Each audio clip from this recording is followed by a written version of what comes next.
একদিকে তোলাবাজির অভিযোগে বরানগরে তৃণমূল কাউন্সিলরকে গ্রেপ্তার করা হয়েছে, অন্যদিকে কাটোয়াতেও এই তোলাবাজির অভিযোগে দুই ভাই সহ যুব তৃণমূল নেতা এবার গ্রেপ্তার পূর্ব বর্ধমানের যুব তৃণমূলের সাধারণ সম্পাদক, কাটোয়ার তৃণমূল ছাত্র পরিষদের সভাপতিকেও গ্রেপ্তার করা হয়েছে। গ্রেপ্তার যুব তৃণমূল নেতা বাবুলাল শেখ। ঠিক কি অভিযোগে গ্রেপ্তার করা হয়েছে বিস্তারিত জানবো আমাদের প্রতিনিধি রানা দাসের কাছ থেকে।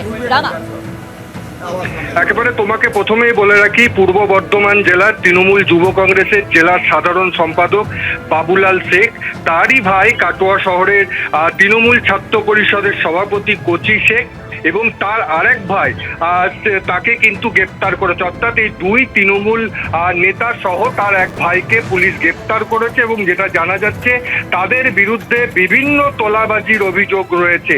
জমি দখল করে নেওয়া, জোর করে টাকা চাওয়া, লোককে হুমকি দেয়, এরকম বিভিন্ন অভিযোগ তাদের কিন্তু ছিল এবং বেশ কিছু পুরনো তাদের বিরুদ্ধে অভিযোগ ছিল। এবং দেখা যায় যে গতকাল রাত থেকেই পুলিশ বিভিন্ন জায়গায় তল্লাশি চালিয়ে তৃণমূলের এই দুই নেতা এবং তার ভাই তিনজনকে গ্রেপ্তার করেছে এবং তাদের কাটোয়া মহকুমা আদালতে তোলা হবে।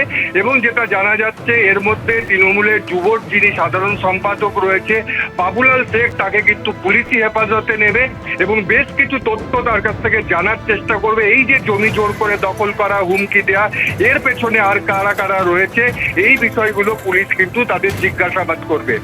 ধন্যবাদ রানা।